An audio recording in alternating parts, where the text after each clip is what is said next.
Welcome home to St. Anne's.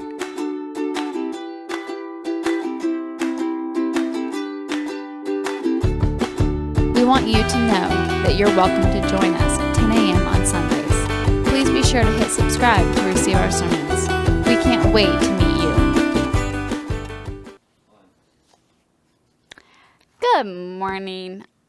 First, before I begin preaching, I feel like I should acknowledge lots of things are new and different now that we have been doing the online thing, and I've done all sorts of things that I have never really done before. One of them is apparently this morning, where we are using Rite One.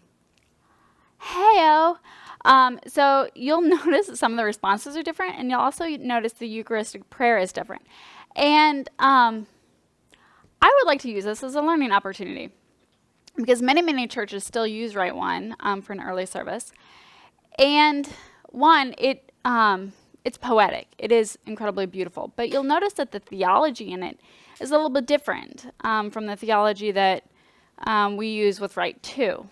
And so, because we're doing this, pay attention. Pay attention to the theology, especially in the Eucharistic prayer and some of the things that we say and do, and examine it. Because I think that is one of the incredible gifts that we've been given in this time, is to really dig deep into our faith, our religion, our theology, all those things that we just kind of had handed to us, and we always just took it. It was what was expected of us, and we just kind of swallowed it, hook, line, and sinker. And in this time that we've been physically apart, and yet very spiritually close, we've had an opportunity to examine some of those things. So I'd like us to use that today. Because as many of you know, some people would argue that I am theologically liberal. Crazy, I know, right? Who would have thought? So I don't use Rite One because it is prayers and theology that don't speak to me in the same way. And yet for many people they do. So as we go through this service today, examine it and see what speaks to you. And it may be that some of this older theology speaks even louder to you right now than it has in the past. So I say we enter into it and experience it and find wonder in it. Because wherever we go, God is there. So let's try it out. All right, our readings today. We've been going through this period of time where Jesus has died. And the disciples are figuring out how to be without him there.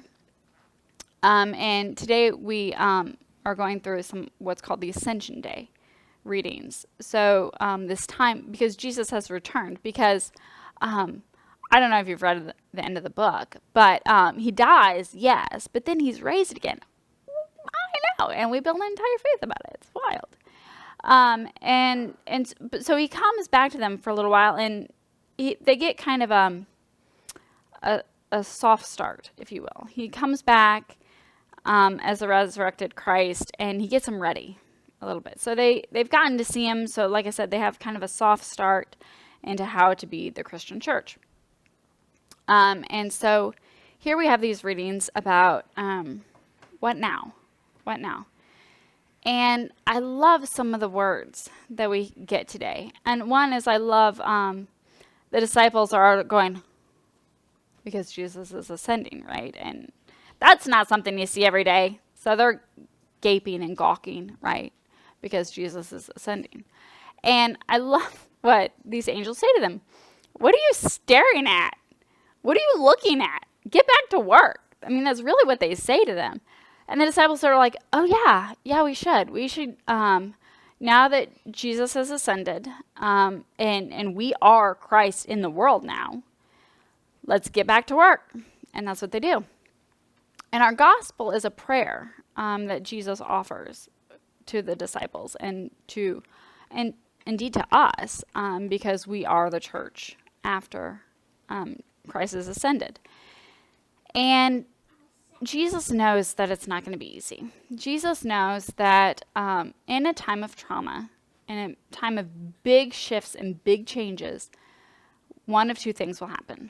One, we will come together and we will unite, Or 2, we will splinter and divide. And I don't know how much history you guys have studied, but especially in the Christian church, we're really good at splintering and dividing, like over anything, everything. I mean, even now, churches will split and divide over the most commonplace, ridiculous things. And then we look back 200 years ago, well, that was dumb. I'm like, well, have you looked around at the church today about what we're fighting about now? In 200 years, it'll be ridiculous.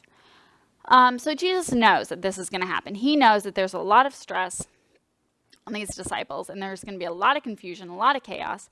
And he knows one of 2 things will happen. One, they will rally and figure it out and be a better and stronger church, even than they were with him there, present, physically with them.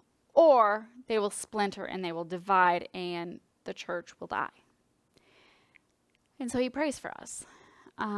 And guys, we need those prayers. We need that so desperately, especially right now. Not just as a church, but we do this as families. We do this as friends. We do this just as humans in general. When trauma strikes, we do one of 2 things. We splinter and divide. We become fractious and argumentative. We like to blame. We like to be angry. And there's always someone to blame and someone to be angry at. Have you ever noticed it's very rarely us, though? It's always someone else. Or we can do what we are called to do. We can take a deep breath. We can look to God and join hands with one another and figure it out and be better and stronger for having walked through this time together than we ever were before. And that is what you and I are called to do. Every day, in every situation, every stressful moment, we are called to join hands. Okay, maybe not physically right now, but, use some hand sanitizer first. We are called to come together. We're called to rally. We are called to love and support one another. And here's the deal. Jesus prays for us. God cares for us. And when we do that, when we really, truly are willing to sacrifice and come together, not to seek blame, not to envelop ourselves in anger and rage, we become stronger and we are better for having done so. And I really, truly believe that as a church, as we as individuals, we as families, we as society, we can do that right now. We can look to this and realize it's tough. And being human has always been tough. Always. Throughout history has been tough. This is not the first time that it's been hard to be human. And it won't be the last. But we can choose. We can choose what we do with that. We can choose anger. We can choose blame. Or we can choose unity. And it is that unity that Jesus prays for. And it is that unity that you and I seek. Yes, I'm done. We want you to know that you're welcome to join us at 10 a.m. on Sundays. Please be sure to hit subscribe to receive our sermons. We can't wait to meet you.